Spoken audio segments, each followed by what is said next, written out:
Alors, on passe à la deuxième vidéo.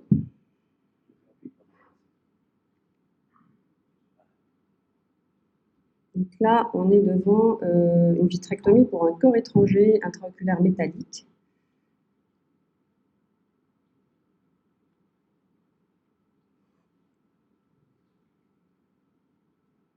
Donc, le corps étranger, on le voit là. Il a changé de place de façon brutale et il s'est posé sur le pôle postérieur.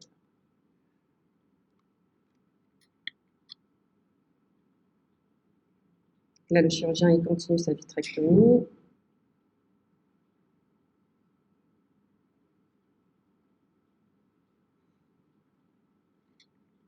Et on voit que le corps étranger, il a aussi créé une déchirure rétinienne en rebondissant suite à la vitrectomie.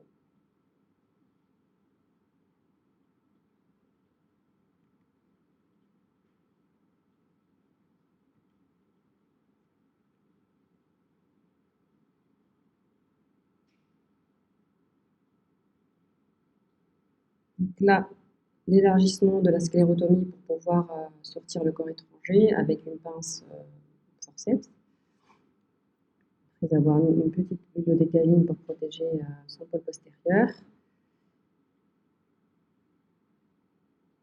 Et là, ce qui va se passer, c'est que le corps étranger, il va encore tomber sur la rétine pour créer une autre déchirure rétinienne.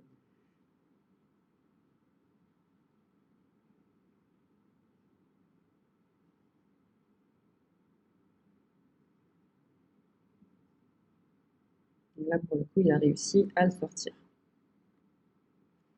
Donc les problèmes soulevés suite à cette vidéo, pour l'extraction des corps étrangers intraoculaires, on peut avoir le cas classique d'un corps étranger métallique de petite taille, où là on peut s'aider d'un aimant ou d'une pince forceps.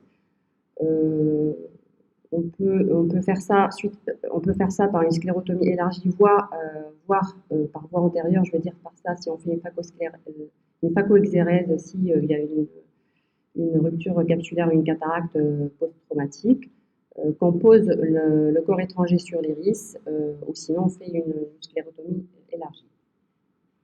La difficulté technique, c'est quand le corps étranger est de grande taille, ou le corps étranger n'est pas métallique, ou alors qu'il est sphérique ou en verre. Et là, les bords sont irréguliers et la surface, elle est trop lisse. Donc, on aura toujours une mauvaise prise et un risque de chute de corps étranger lors du trajet de l'extraction avec, comme conséquence, comme on a vu, une déchirure rétinienne ou une hémorragie.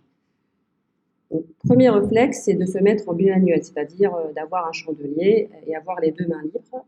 On peut privilégier la voie antérieure, comme j'ai dit, si on fait une chirurgie de la cataracte en même temps. Et là, le fait de poser le corps étranger sur l'iris pour avoir la fin du trajet d'extraction sous contrôle visuel, je pense que c'est un peu plus sécurisé. Protéger le pôle postérieur par de la décaline, comme on a vu, mais le corps étranger peut aussi faire des déchirures autour de la bulle de décaline. Mieux se présenter le corps étranger pour une meilleure prise initiale à l'aide d'une back flush. Les problèmes des corps étrangers longilignes maintenant. On va lancer cette vidéo.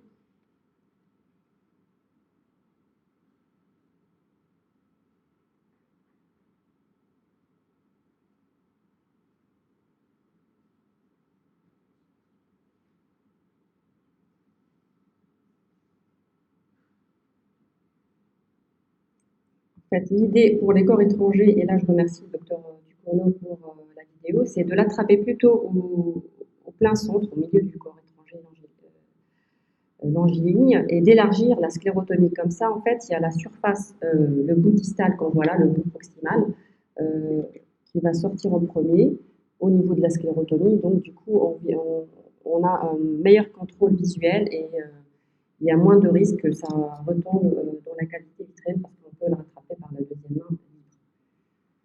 Ou sinon, on peut aussi s'aider d'un cathéter vein gauche qu'on met dans une des sclérotomies faire rentrer. Et là, du coup, on peut rattraper le corps étranger par le bout proximal, le mettre dans le guide vein gauche, puis le faire sortir dans le guide.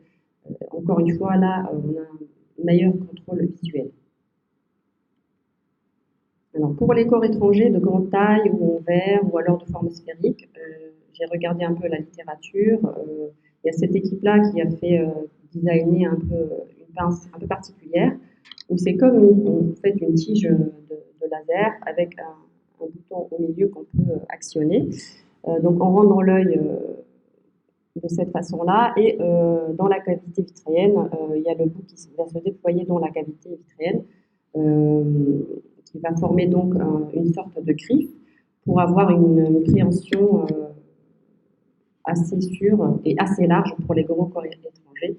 Et l'effet griffe va nous protéger donc du risque de chute du corps étranger avec les conséquences qui en suivent. Ça, c'était pas de bonne qualité, mais on voit une fois le corps étranger emprisonné dans les griffes de la pince. Ou sinon, il y a ce dispositif, le NSB ou Nitinol Stone Basket. En fait, il était conçu en premier pour éliminer les calculs rétro, où, encore une fois, ça se compose d'un panier avec 4 fils.